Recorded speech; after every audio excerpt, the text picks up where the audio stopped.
Saya percaya saudara datang ke tempat ini dengan penuh kerinduan. Saudara mencari hadirat Tuhan. Engkau mencari firman-Nya. Sebab kehidupanmu akan kosong, kehidupanmu akan kering, batinmu akan goncang ketika engkau tidak menerima firman. Halo, amin. Firman yang menjadikan kekuatan atas kehidupan jemaat Tuhan sampai saat ini. Puji nama Tuhan. Kita akan lanjutkan. Kemarin kita sudah belajar bagaimana ketika kita mau hidup dipimpin oleh Roh Kudus. Halo, amin. Hidup dipimpin oleh Roh Kudus, mau tidak mau kehidupan kita sebagai anak Tuhan, kita harus dipenuhi oleh Roh-Nya. Dipenuhi tidak hanya sekedar engkau terima, tetapi bagaimana Roh Kudus itu bekerja. Ayo, amin. Roh Kudus itu bekerja. Katakan Roh Kudus bekerja di dalam hidupku. Tidak hanya sekedar terima. Banyak orang Kristen terima, tetapi tidak alami perubahan. Karena ketika Roh bekerja, hidupnya pasti berubah. Halo, amin. Ketika Roh Kudus bekerja di dalam kehidupan seseorang, dia pasti alami perubahan. Tidak bisa tidak. Sudah seharusnya. Katakan sudah seharusnya. Ketika Roh Kudus bekerja di dalam hidupku, aku alami perubahan secara ilahi. Secara ilahi aku alami perubahan. Karena Roh Kudus itu akan terus membenahi kehidupan umatnya, pribadi lepas pribadi. Ketika seseorang dipenuhi dan level kepenuhan rohnya itu semakin bertambah, semakin kuat, maka perubahannya itu semakin drastis, bahkan dramatis. Luar biasa. Karena sekali lagi ketika roh bekerja, banyak orang katakan ya tunggu nantilah, kan pelan-pelan, ya pelan-pelan asal selamat. Tetapi kalau saya membaca di dalam Alkitab, ketika seseorang dipenuhi oleh Roh Kudus, nggak butuh waktu lama tuh. Ya, nggak butuh waktu lama. Ya, nggak butuh waktu lama. Bagaimana ketika dipenuhi oleh Rohnya pada saat yang bersamaan Roh bekerja memperbaharui manusia batiniahnya dari dalam, nggak butuh waktu lama. Banyak orang Kristen, ya pelan-pelan lah Pak Pendeta. Nggak bisa. Ketika Roh bekerja, dia akan terus mengingis segala bentuk keinginan daging yang muncul keinginan Roh. Dan ketika keinginan Roh itu yang lebih kuat dari keinginan daging, maka ada pribadi yang dimunculkan, pribadi yang berbeda. Dan itu nggak butuh waktu lama sebenarnya. Ya, tinggal bagaimana seseorang mau merespon pekerjaan Roh dan firman. Ketika dia dengan intens, dia terus dipenuhi oleh Rohnya, dan dia terus mendengar setiap arahan Roh, maka perubahan itu akan terjadi secara drastis dan dramatis tadi. Ya, makanya banyak orang mungkin nggak percaya apa bisa. Tinggal bagaimana kita mau merespon pekerjaan Roh atau tidak. Ataukah kita masih datang dengan pikiran manusiawi, kita datang dengan keinginan daging? Ya nggak bisa. Ya, karena hal-hal yang berasal dari Roh itu hanya bisa diterima oleh orang-orang yang hidup di dalam Roh. Itu sebabnya ketika saudara dipenuhi oleh Rohnya, engkau kehilangan kesadaran. Ya, bukan artinya pingsan, tetapi bagaimana segala pikiran manusiawi, logika manusiawi yang menentang dan menolak pekerjaan firman itu akan dibenahi, bahkan akan dimatikan. Ya, engkau akan berpikir secara ilahi. Ya, yang kedua, bagaimana ketika seseorang dipenuhi oleh firman-Nya, dia tidak akan merasa takut dan khawatir. Muncul keberanian, roh iman, kebangkitan itu muncul. Kita sudah lihat bagaimana kehidupan Stefanus saat itu. Diperhadapkan dengan kematian, tetapi karena dia dipenuhi oleh Rohnya, dia tidak merasa takut. Bahkan dia dibukakan mata rohaninya, dan dia bisa melihat langit terbuka, kemuliaan Allah turun, bangkitnya roh iman dan pengharapan. Dan yang ketiga, bagaimana ketika seseorang dipenuhi oleh Rohnya, dia menjadi pribadi yang berbeda. Kita sudah lihat contohnya Petrus, orang yang pengecut, tetapi ketika dia dipenuhi oleh Rohnya, dia dimunculkan menjadi rasul yang militan. Dia akan berani berdiri, dan di atas kehidupannya, di atas kepemimpinannya muncul gereja Tuhan sesuai dengan apa yang Tuhan firmankan, apa yang Tuhan nubuatkan. Walaupun pada saat itu Petrus masih dalam keadaan tidak akurat, lemah imannya, tetapi Tuhan berani berkata, "Hei Petrus, di atas batu karang ini aku mendirikan jemaatku." Artinya Tuhan tidak melihat masa lalu saudara. Mungkin masa lalumu nggak akurat, masa lalumu banyak jatuh bangun, tetapi ketika firman disampaikan, Tuhan berkata, "Hei umatku, terangku sudah muncul atas kehidupanmu." Walaupun mungkin saat ini kita masih tinggal di dalam kegelapan, kita masih tinggal di dalam kekhawatiran, tetapi ketika terjadi atas kehidupan jemaat Tuhan. Karena firman Tuhan tidak pernah gagal. Amin. Katakan firman Tuhan tidak pernah gagal. Pasti terjadi dalam hidupku. Tidak pernah gagal. Lihat kehidupan Petrus pada saat itu dia lemah. Buktinya ketika Tuhan Yesus ditangkap, dia tinggalkan Tuhan. Dia menyangkal Tuhan. Pada sebelumnya Tuhan berkata, hei engkau Petrus, di atas batu karang ini aku mendirikan jemaatku. Luar biasa loh nubuatan Tuhan. Ya, walaupun pada saat itu Petrus belum dibentuk imannya, masih lemah imannya, masih goncang imannya. Tetapi firman Tuhan tidak pernah gagal. Ya, kalau saat ini ada firman Tuhan, ya ada nubuatan tadi berkata, hutangmu pasti lunas, ya lunas, pasti lunas. Ya kalau kita meyakini, masih hutangku masih banyak tuh Pak Gembala. Yo, kalau kita meresponi firman entah dengan cara apapun, firman itu bekerja. Firman itu membenahi. Jangan dulu minta utangnya lunas, ayo perbaiki dulu manusia roh kita. Ya, jangan pikirkan hal-hal dunia. Kita masih terikat akan itu, artinya kita belum manusia roh. Kita masih manusia kedagingan. Kita masih manusia lahiriah. Tetapi ketika walaupun kita masih banyak masalah, utangnya belum selesai, tetapi ketika kita mengarahkan hati kita, batin kita kepada hadirat Tuhan, maka kita tetap bisa menyembah. Terjadilah. Ya. Dan ketika kita terus dilingkupi di dalam hadiratnya, maka apa yang membebani kita saat itu juga dilepaskan dengan cara Tuhan. Dan Tuhan sanggup melakukan perkara-perkara yang besar atas kehidupan umatnya. Asal sekali lagi, ya sekali lagi kita terus dibenahi oleh rohnya. Pekerjaan roh itu bekerja dari dalam keluar, menjadikan kita pribadi yang berbeda. Kita lihat pribadi yang kedua, kemarin kita belajar bagaimana pribadi Petrus. Kita lihat pribadi yang kedua ini jauh-jauh lebih drastis lagi. Kita lihat di dalam Kisah 9 ayat yang pertama. Kita buka Alkitab kita di dalam Kisah Para Rasul. Ini bagaimana perubahan seseorang yang luar biasa. Kisah 9. Kisah Para Rasul 9. Boleh ditampilkan? Ayatnya tidak ada di situ ya, jadi saudara catat sendiri. Kisah Para Rasul 9 ayat yang pertama. Sudah ketemu, amin? Oh belum semua, dari itu kita baca bersama-sama dengan sukacita, amin? Haleluya, kita baca ayat ini dengan suara yang keras. Kisah Para Rasul 9 ayat yang pertama, demikian firman Tuhan. 2, 3. Sementara itu berkobar-kobar hati Saulus untuk mengancam dan membunuh murid-murid Tuhan. Ia menghadap imam besar. Ya, kita lihat bagaimana pribadi Saulus. Ya, pribadi Saulus yang saat itu dia hatinya berkobar-kobar bukan untuk pekerjaan roh, berkobar-kobar untuk mematikan pekerjaan Roh Kudus, membunuh, mengancam murid-murid Tuhan. Apakah Saulus tidak tahu firman? Apakah Saulus, kalau dilihat dari ayat ini kita pasti melihat Saulus seorang yang kejam, jahat, ya, bengis gitu ya, karena dia mengancam membunuh murid-murid Tuhan. Apakah Saulus tidak tahu firman? Justru dia tahu kebenaran. Dia belajar loh dari Gamaliel. Dia sekolah loh. Kalau sekarang dia sekolah teologi itu, ya. Saulus itu STH itu, ya, bukan sarjana tak halal, ya, sarjana teologi ya. Dia belajar dari imam besar, dari Gamaliel, dan dia murid yang paling pintar, dia murid yang paling rajin. Dia tahu kebenaran, tetapi kenapa dia tidak alami perubahan di dalam dirinya? Kenapa dia masih terus hidup di dalam kedagingan, hidup dalam pikiran yang jahat? Karena dia cuma tahu firman, tetapi dia tidak hidup di dalam roh. Halo, amin. Banyak orang Kristen seperti ini. Tahu firman, tahu dia setiap minggu datang kok, setiap minggu dengarkan firman, tetapi tidak hidup di dalam roh, tidak penuh Roh Kudus. Hidupnya sama seperti ini. Tahu kebenaran, tahu firman, tapi masih melakukan yang jahat. Loh Pak Gembala, saya nggak membunuh, saya nggak mencuri, saya tidak merampok. Dia sama seperti anak muda kemarin. Dia ngomong gitu, saya nggak mencuri, semua sudah saya lakukan.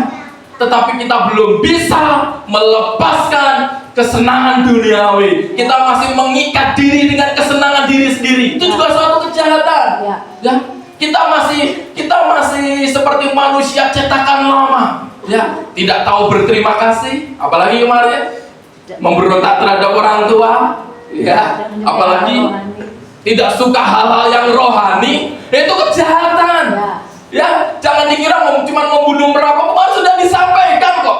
Ya, bukan soal kita membagi-bagikan harta. Mungkin kita tidak punya apa-apa, tetapi seringkali kita masih mengikatkan diri kita dengan kesenangan diri sendiri. Ya. Kita mengikatkan diri dengan kesenangan duniawi. Kita masih mengikuti gaya hidup dunia. Ya. Itu juga kita belum bisa melepaskan diri. Yes. Ya, itu sama seperti Saulus, tahu kebenaran, tetapi dia tidak hidup di dalam kebenaran yang Ya. dia terima. Ya, ya. Karena dia tidak penuh roh. Sekali lagi firman hanya bisa dikerjakan ketika seorang pribadi, umat Tuhan, jemaat Tuhan hidup di dalam roh. Yes. Kalau tidak ya seperti Saulus, tahu kebenaran, tahu firman. Ya. Bahkan mendalam loh, dia belajar loh. Tidak hanya sekedar dia dengar, mungkin jemaat hanya sekedar dengar. Pulang dari gereja entah lupa jatuh di Soto. jatuh di soto atau jatuh di pasar sampai lupa tadi firmannya apa ya udah hilang. Tapi Saulus itu belajar, Ya. kuliah dia, ya, nggak tahu wisudanya kapan ya. Tapi dia kuliah sama Gamaliel dan dia murid yang paling tekun. Tetapi kenapa dia belum bisa menerima pekerjaan Roh Kudus? Karena dia belum hidup di dalamnya. Dia nggak suka pekerjaan Roh. Dia ancam murid-murid Tuhan. Dia mau bunuh, dia mau aniaya. Karena dia nggak suka. Banyak orang Kristen tahu firman tapi nggak suka hal yang berasal dari Roh. Yes. Karena dia sendiri belum hidup di dalam Roh. Nggak ada keinginan, nggak ada kerinduan untuk terus melakukan aktivitas rohani karena belum hidup di dalam Roh. Caranya bagaimana? Hiduplah di dalam Roh. Ya. Dan ketika seseorang hidup di dalam Roh, sekali lagi dia menjadi pribadi yang berbeda. Yes. Amin. Pada awalnya Saulus kejam, mungkin jahat, tetapi lihatlah bagaimana ketika dia penuh dengan Roh Kudus. Ya. Bagaimana ketika Roh Kudus datang di dalam dirinya. Ya. Pada saat itu juga Saulus juga dalam keadaan yang tidak akurat. Banyak kok orang yang lain. Kenapa kok Roh Kudus datang ke atas kehidupan Saulus? Sekali lagi kita tidak bisa mengerti apa yang menjadi kehendak Tuhan, nggak bisa menyelami. Ya. Kehendak Tuhan nggak bisa. Tetapi ketika Tuhan sudah berfirman atas kehidupan seseorang, Yes. Tuhan sudah memilih seseorang, Yes. maka pilihannya nggak pernah gagal. Amin. Tuhan sudah buktikan itu dalam diri Petrus kok. Petrus orang yang pengecut, lemah iman, goncang imannya, tetapi ketika Roh bekerja atas kehidupannya, Roh Kudus membangkitkan Petrus. Hal yang sama terjadi atas Saulus. Ya. Ya, ketika Tuhan datang dalam dirinya, Roh Kudus datang dalam diri Saulus, dia sedang apa? Sedang berjalan, dia mau menganiaya murid-murid kok. Ya. Dia datang dengan niat hati, maksud hati yang buruk. Yes. Tetapi Roh Kudus datang atas hidupnya.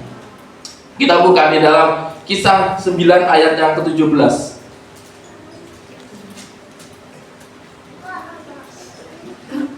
Sebelum ayat yang ke-17, ayat yang ke 4 sampai 6 dulu. Ya, Kisah Para Rasul 9 ayat yang ke-4 dan ayat yang ke-6. Kita baca bersama-sama dengan suara yang keras. Haleluya, amin. Amin. Demikian firman Tuhan. 2, 3. Ia rebah ke tanah dan kedengaranlah olehnya suatu suara yang berkata kepadanya, Saulus, Saulus, mengapakah engkau menganiaya aku? Jawab Saulus, siapakah engkau Tuhan? Katanya, akulah Yesus yang kau aniaya itu. Tetapi bangunlah dan pergilah ke dalam kota. Di sana akan dikatakan kepadamu apa yang harus kau perbuat. Katakan amin. Dia dalam perjalanan dia sudah minta wewenang. Sekali lagi, orang kalau sudah punya wewenang, ya kuasa, dia punya pengaruh. Sekali lagi ya, Saulus ini dia tidak bisa menganiaya tanpa dia meminta. Dia makanya tadi dalam ayat yang sebelumnya dia menghadap kepada imam besar meminta surat kuasa. Ya. Seseorang nggak punya wewenang, seseorang nggak punya pengaruh kalau dia nggak punya kuasa. Sekali lagi saudara sebagai jemaat Tuhan juga nggak punya pengaruh, nggak punya wewenang, nggak punya otoritas, nggak punya kekuatan apapun kalau saudara tidak menerima kuasa. Engkau akan menerima kuasa kalau Roh Kudus itu turun atasmu. Kalau saudara nggak dipenuhi oleh Roh Kudus, maka nggak heran banyak anak Tuhan, jemaat Tuhan yang jatuh bangun kehidupannya, nggak bisa alami kemenangan karena dia nggak punya kuasa. Dia nggak hidup di dalam Roh. Ya, Saulus berani bertindak karena dia membawa surat kuasa. Dia punya wewenang, dia punya pengaruh. Ayo bunuh-bunuh, orang akan mengikuti apa katanya karena dia punya kuasa, punya membawa surat kuasa dari imam besar itu. Dia sedang perjalanan ke Damsyik, dia tiba-tiba Roh Kudus datang atas dirinya. Ya. Sekali lagi, firman Tuhan nggak pernah gagal. Walaupun saat itu keadaan Saulus dia datang dengan niat hati yang jelek, niat hati yang jahat. Tetapi sekali lagi, kalau sudah panggilan Tuhan, ya, kalau sudah panggilan Tuhan, tidak ada satupun yang bisa mencegahnya, tidak ada satupun yang bisa menghentikannya. Kalau itu sudah panggilan Tuhan. Dan ketika Saulus sudah rebah, dia berkata, siapa engkau? Tuhan berkata, akulah Yesus yang kau aniaya. Ya, sekali lagi, inilah perjumpaan pribadi dengan Tuhan. Banyak orang Kristen datang tapi nggak kenal Tuhan. Ya. Karena dia tidak alami perjumpaan pribadi, menyembah ya hanya sekedar di bibir saja, bahkan mungkin nggak menyembah, hanya sibuk lihat kiri kanan. Dia nggak alami perjumpaan pribadi, makanya hidupnya nggak berubah. Ya. Saulus hidupnya berubah karena sekali lagi dia alami perjumpaan secara pribadi dengan Tuhan. Dia nggak mengenal Tuhannya, siapakah engkau? Dia sampai bertanya, padahal dia tahu firman, dia tahu kebenaran, tapi dia tidak pernah mengalami perjumpaan atau pengalaman pribadi dengan Tuhan. Ya. Sudahkah saudara alami pengalaman pribadi dengan Tuhan? Amin. Kalau sudah, hidupmu tidak akan sama lagi. Hidup saudara nggak akan sama lagi. Ya. Banyak orang mengalami perjumpaan pribadi dengan Tuhan lewat hal-hal yang buruk. Ya, lewat kecelakaan, hampir mati sekarat, baru dia ketemu Tuhan.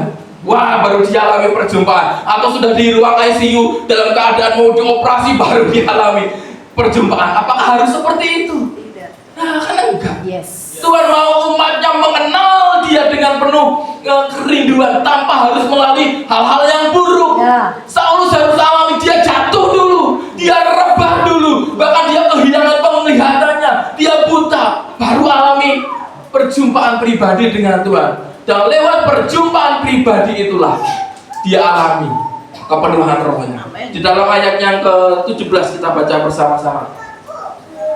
Ayat yang ke-17 kita baca dengan suara yang keras, dengan sukacita, demikian firman Tuhan. 2, 3. Lalu pergilah Ananias ke situ dan masuk ke rumah itu. Ia menumpangkan tangannya ke atas Saulus. Katanya, Saulus saudaraku, Tuhan Yesus yang telah menampakkan diri kepadamu di jalan yang engkau lalui telah menyuruh aku kepadamu supaya engkau dapat melihat lagi dan penuh dengan Roh Kudus.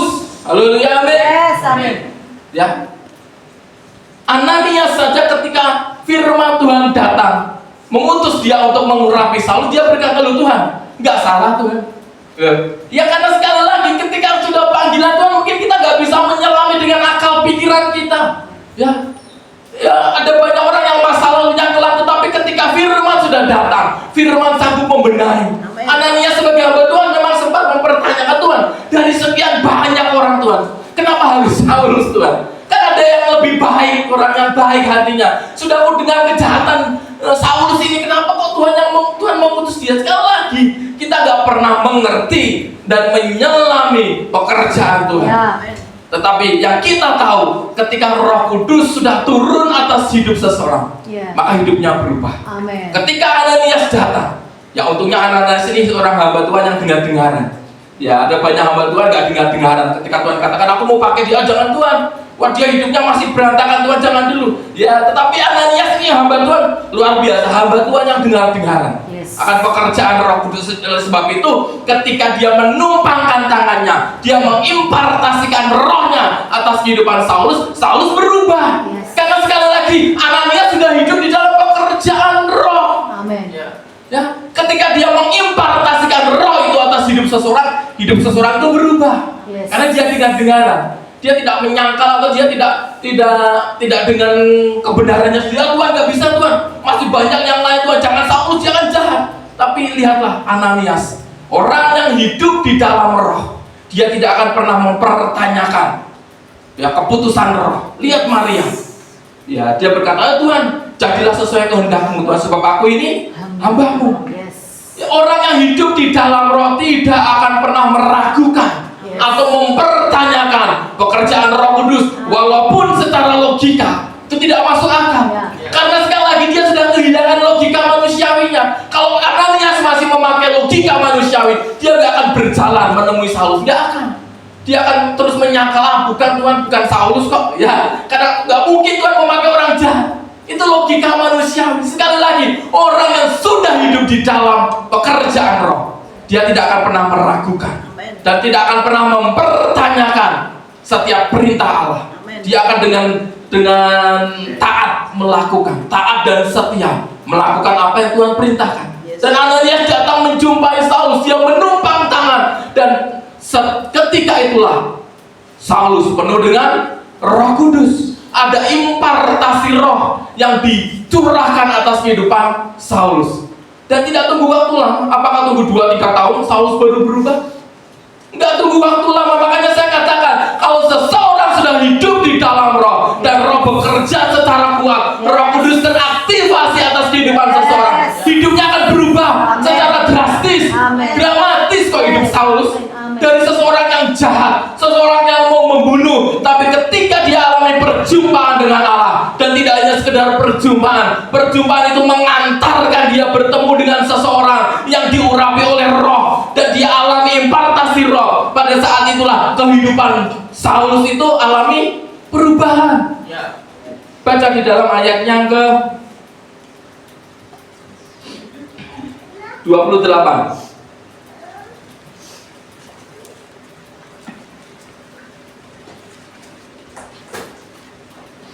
Kita baca di dalam ayat yang ke 28. Sudah ketemu, amin? Kita baca di dalam ayat yang ke-28 dengan suara yang keras. Demikian firman Tuhan. 2-3. Dan Saulus tetap bersama-sama dengan mereka di Yerusalem dan dengan keberanian mengajar dalam nama Tuhan. Katakan amin. Iya. Ini masih ada di dalam pasal yang sama, nggak lewat pasal. Artinya, ya kalau saudara baca bahkan di dalam ayat yang ke-19b dikatakan Saulus tinggal beberapa hari. Dalam waktu hanya beberapa hari saja, bagaimana kehidupan Paulus diubahkan. Saulus, ya saat itu belum Paulus, kehidupan Saulus diubahkan. Dia menjadi pribadi yang berbeda, dibaharui dalam karakter dan jati dibaharui. Karakter yang lama sudah hilang sama sekali, sebab karakter yang baru itu sudah muncul. Karakter yang baru itu sudah muncul. Dia tidak lagi membawa atau mengingat-ingat lagi karakter yang lama. Dia sudah seperti orang yang hilang ingatan. Ya, boleh dikatakan Saulus sudah seperti orang yang hilang ingatan. Masa lalunya sudah hilang. Dia masuk di dalam babak yang baru, era yang baru, karakter yang baru, identitas yang baru, jati diri yang baru. Dan itu gak butuh waktu lama. Padahal Saulus itu orang yang sudah kena istilahnya pengaruh ideologi, dogma, itu akan sulit berubah. Ya, apalagi Saulus bukan orang yang biasa, dia orang yang terdidik di dalam kebenaran. Ketika dia sudah punya keyakinan, kan keyakinan yang semula dia tidak percaya Roh Kudus, dia mau membunuh murid-murid Tuhan. Ketika seseorang sudah tertanam suatu keyakinan, akan sangat sulit diubahkan. Tetapi tidak ada yang mustahil kok. Dalam waktu hanya beberapa hari saja, Paulus ketika dia penuh Roh Kudus, dia alami perubahan. Dia tidak lagi berkobar-kobar untuk membunuh, tetapi dikatakan di sini dengan keberanian mengajar. Dari seorang pembunuh, seseorang yang dipenuhi dengan niat hati yang jahat, muncul bertransformasi secara ilahi dalam waktu yang sekejap menjadi seorang pribadi yang berani mengajar firman, bahkan berani untuk memperkatakan kebenaran. Dan dialah rasul yang besar yang kemudian hari akan menjadi mengubahkan, ya, tidak hanya Asia, Eropa, ya. Pelayanan Rasul Paulus tidak hanya sampai di Asia, Eropa, Afrika dan sebagainya. Seorang rasul yang besar, dari seorang pembunuh, penjahat, bertransformasi secara ilahi menjadi pribadi yang dibaharui di dalam karakternya, jati dirinya, yang kalau dipikir logika manusiawi susah. Orang kalau sudah tertanam suatu keyakinan, apalagi sudah dewasa, sudah tahu kebenaran, akan sangat sulit diubahkan. Tetapi Roh Kudus, firman, itu sanggup mengubahkan. Apa yang dikerjakan oleh Paulus itu akan terjadi atas kehidupan jemaat Tuhan di tempat ini. Aku berdoa, aku deklarasikan saat ini, biarlah pekerjaan roh yang engkau terima dan kuasa Roh Kudus yang membawa engkau sampai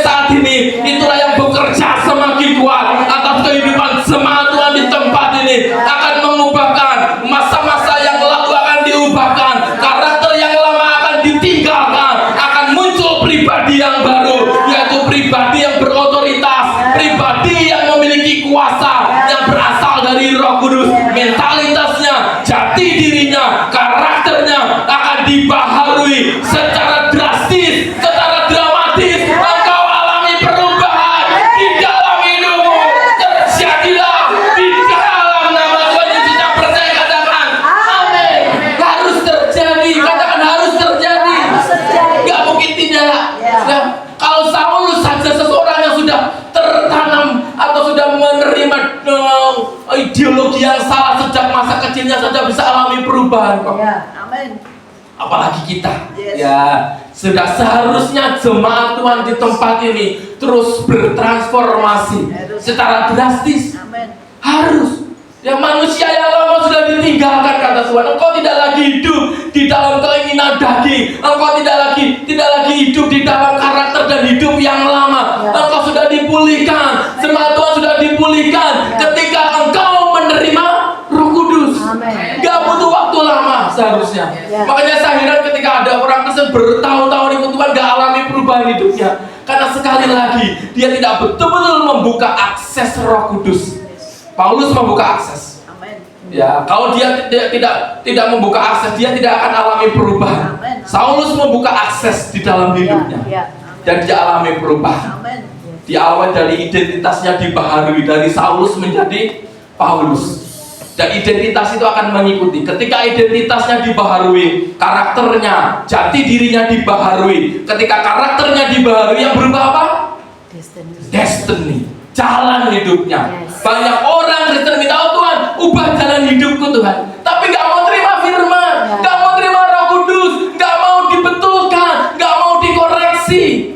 Ya gak bisa. Karena semua itu diubahkan lewat karakter dulu. Ketika karakternya berubah, jati dirinya diubahkan, dibaharui, maka destininya berubah, jalan hidupnya berubah, nasibnya. Kalau orang dunia katakan nasib, kalau kita ngomongnya destiny, jalan hidupnya diubahkan. Ya, karena dia sudah terlebih dahulu membuka akses atas pekerjaan Roh Kudus. Haleluya, amin.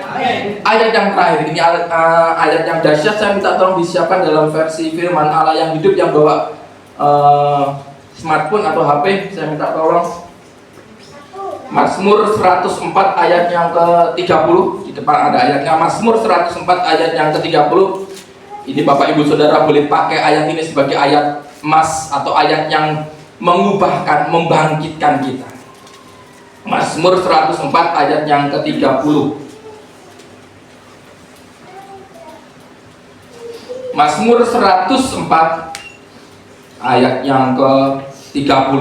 Sudah ketemu, amin? Amin. Saya rindu kita buka sama-sama, kita baca sama-sama, karena ini ayat yang dahsyat. Kita baca dengan suara yang keras supaya ayat ini betul-betul meremah, bahkan mengubahkan kehidupan kita. Mazmur 104 ayat yang ke-30. Sudah ketemu, amin? Amin. Mari kita baca dengan suara yang paling keras. Demikian firman Tuhan. 2, 3. Apabila engkau mengirim rohmu, mereka tercipta, dan engkau membaharui muka bumi. Katakan amin.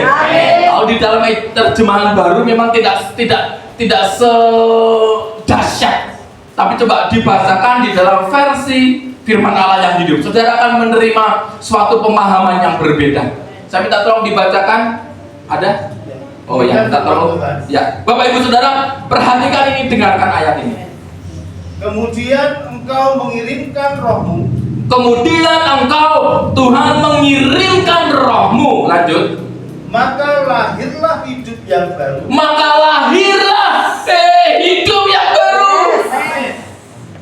Untuk membarui semua yang hidup di bumi. Oh, untuk memperbaharui manusia yang hidup di bumi. Dahsyat ayat ini. Ketika Tuhan memutus, ya, kata mengirimkan itu. Ya, kata mengirimkan itu dalam bahasa aslinya tidak hanya sekedar mencurahkan, tidak hanya sekedar melepaskan atau menurunkan, tetapi dia mengutus. Artinya Roh Kudus itu suatu pribadi. Ketika dia mengutus, mencurahkan, mengirimkan, melepaskan rohnya, maka lahirlah hidup yang baru.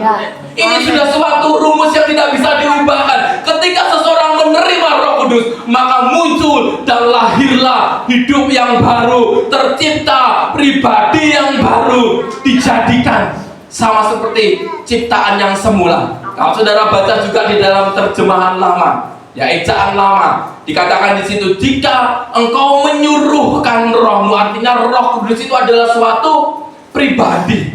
Halo, amin. Ya, suatu pribadi, bukan benda mati, tetapi dia suatu pribadi. Karena Tuhan berkata, jika engkau menyuruhkan rohmu, maka ia dijadikan seperti yang semula. Manusia yang pertama, manusia yang hidup di Eden. Yes. Apakah saudara nggak rindu hidup di Eden? Ya, di mana segala sesuatunya Tuhan sediakan. Amin. Segala yang kau butuhkan secara lahiriah Tuhan sediakan. Bahkan bumi tidak lagi memunculkan semak belukar. Bumi memunculkan buah-buahan untuk engkau nikmati. Itulah pekerjaan Roh yang akan dinikmati oleh orang-orang yang hidup baru. Ya. Oleh orang-orang yang hidup di dalam Roh. Ya. Ketika Tuhan mengutus Rohnya, melepaskan, mencurahkan Rohnya, maka lahirlah hidup yang baru. Katakan di dalam terjemahan baru ini, mereka tercipta, manusia yang ada di muka bumi diciptakan seperti manusia yang semula, hidup di Taman Eden, ya, bukan di zaman Edan. Kok sekarang zaman Edan, ya, tetapi kita semua mau dibawa Tuhan hidup di Eden. Itu maksud Tuhan. Tetapi banyak orang tidak mengerti, banyak orang tidak mau membuka akses hidupnya akan pekerjaan Roh. Ya. Padahal ketika seseorang alami itu, hidupnya dibaharui, mereka dicipta menjadi pribadi yang baru, Ya. karakter yang baru. Artinya tidak lagi membawa karakter yang lama. Karakter Kristus, tidak perlu lagi saya jelaskan karakter Kristus seperti apa. Saudara sudah menerima 9 buah Roh Kudus. Nah, itulah karakter Kristus. Itulah yang harus melekat atas kehidupan saudara sebagai jemaat Tuhan. Ketika Tuhan mengutus Rohnya, maka jemaat GPI akan alami hidup yang baru. Terjadilah di dalam nama. Jalan. Puji nama Tuhan. Ini firman Tuhan yang bisa saya sampaikan.